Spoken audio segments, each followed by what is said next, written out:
Hi Virgo and Virgo rising. Here's your horoscope for September 2024. I'm astrologer Joseph Anthony. All right, we're in that weird time zone where I talked about at the beginning of the year. In the fall season, we're going to have lots of changes going on. And a lot of these can be personal changes or, as we could see in the news, societal changes. But this month is very special for you guys because you have a new moon coming up in your sign, which is going to highlight your first house of identity and self and motivation, which is wonderful. But on the other end, we have a lunar eclipse, full moon in your seventh house of relationships. So this is going to start bringing in changes to your current relationships, whether they're friendships, work relationships, acquaintances, whatever it is. This doorway is opening in the seventh house to change something about the people in your life and your partnerships and your relationships, because lunar eclipses bring in endings, completions, or realizations. And so this is going to be a doorway that opens up over the next 6 months for big changes in that area.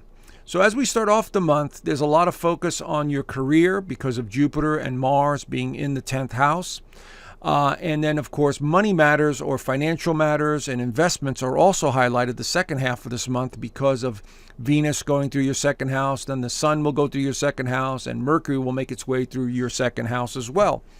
So, but as we start off the month, we have an interesting dynamic.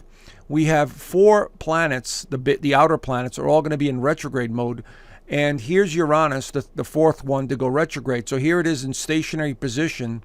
And it's going to be moving backwards for the next 4.5 to 5 months in this 9th house of travel, higher exploration, and meaning and purpose of life. So what we have going on here is that many of you may be focusing on what your purpose is. Where am I going? What do I want? You're going to be revisiting the past in some way, like this has occurred to you before. And this will be a subtle change, an underlying change that you'll have to deal with. Okay, it's not a big deal. It's more of a societal thing. When we have outer planets moving retrograde, it tends to slow us down so we could reflect on the choices we've made and the things and the places we've been and so on. So Uranus is going to slow things down a little bit mentally and with direction in life. At the same time, Pluto will backtrack into Capricorn for the last time in our lifetime because Pluto moves so slow, it takes about 240 years for it to come back to its original position. So I don't think any of us will be here at 240 years from now, but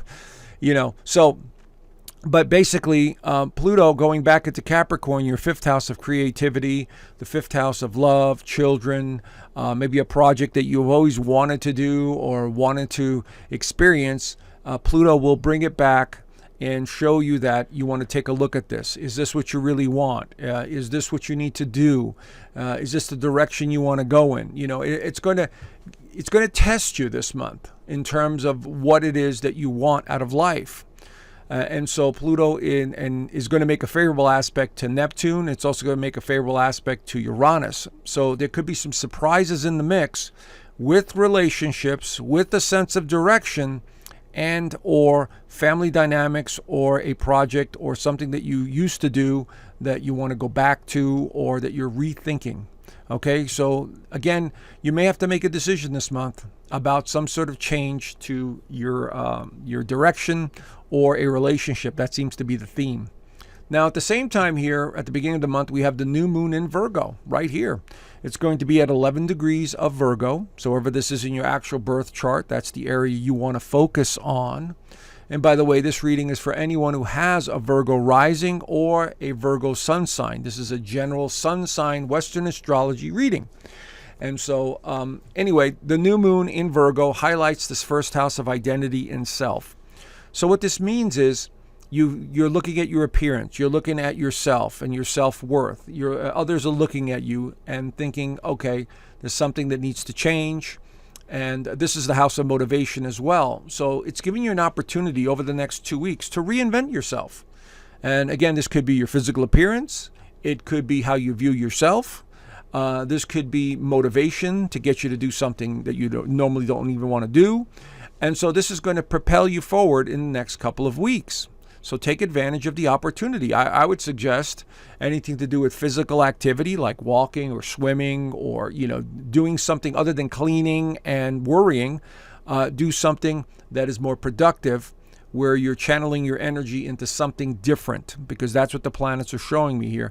Something different that's coming your way that you need to focus on. So go in that direction, okay? And so now we have also on the 4th into the 5th, we have Mars entering Cancer. Now Mars does not do that great in Cancer, because Mars is about fiery energy, get up and go. And Cancer, even though it's motivated, is all about emotions and feelings. And so when we have Mars in Cancer, we feel much more nostalgic. We feel much more sensitive and moody and emotional. And, we're kind of on edge. We're feeling a little bit more edgier than normal. Okay. And in the 11th house, it has to do with hopes and wishes for the future, direction. It has to do with acquaintances, friendships, things from the past. Once again, this month seems to have a feeling like a retrograde feeling because of the outer planets. And by the end of the month, we have 4 planets in water signs, which also reflect the past. And so it's like we're going into the past for some reason to take care of something or to come to some sort of realization. And that's what Mars in Cancer will do. It'll have to do with the home, feelings, foundation, anything to do with the females in your life, because Cancer is a feminine energy. And so I'm seeing here that, again, a lot of emotions are on the table here, and choices need to be made about a move or a decision, and you're not quite sure of how to approach it. And this is the part that, can be a bit irritating this month. So just do the best you can, Remember, there's no wrong answer. It's just choices and experiences. That's what life is about. Choices and experiences, okay? All right, so Mercury enters Virgo on the 9th. Now, this is going to amp up your thinking even more and your concerns about, what you're doing, where you're going, because Mercury in Virgo is even more analytical than normal. And so you already have the sun going through your sign. Now you have Mercury in your sign. So you're going to be thinking a lot more about the decision I have to make, or these decisions I have to make. And you might find yourself overwhelmed with decisions this month, especially at this time when Mercury enters Virgo. And it can make you feel a little bit more irritable than normal because of Mars being in Cancer as well. Like I said, this is this can be an emotional, moody month. And so you need to pay attention. Don't let your mind override your spirit. That's my suggestion. Don't let the mind override the spirit.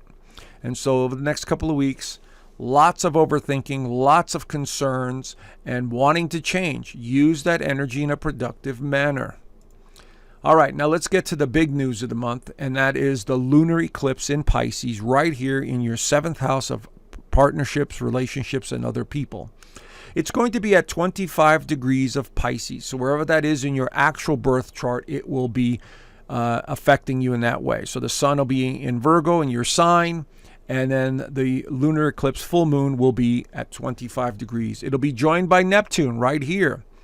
What this is suggesting is some sort of relationship or situation is dissolving. Something is ending over the next 6 months. And this could be anything to do with a relationship. It could have something to do with a partnership. Maybe someone's moving away. Maybe somebody's passing away. Some sort of change is taking place in your life where that person may not be there anymore. Okay? And it could be a loved one that crosses over, and that's very possible. So just keep that in mind. But it is a realization of a relationship that is going to go through a change. And that's what I'm seeing here with this lunar eclipse, and especially in the 7th house. And so it's like a doorway is opened for a change of some kind with relationships. All right? So the sun enters Libra on the 22nd. Now you're in sort of more of a partnership-oriented mindset in terms of wanting to connect, wanting to talk, wanting to socialize. The 2nd house also has to do with money and finances. So many of you are thinking a lot about that area of your life as well. Looking at your investments, looking at, the people that handle your money. All of that stuff is going to be on the table. So over the next 30 days, you are very much more social and wanting things to be beautiful and wanting things to be perfect. So maybe you're focusing on your health or your appearance in some way. And this is normal with the sun going through Libra. Now, Venus enters Scorpio around the same time. As a matter of fact, the next day, here's Venus. And this enters your 3rd house. So once again, this is a very deep, profound way of looking at things. So now you're wanting to know more. You're more curious about reality. You're more curious about your partnerships. You're more curious about the financial stuff in your life, because Venus in Scorpio, it can also be about finances and investments.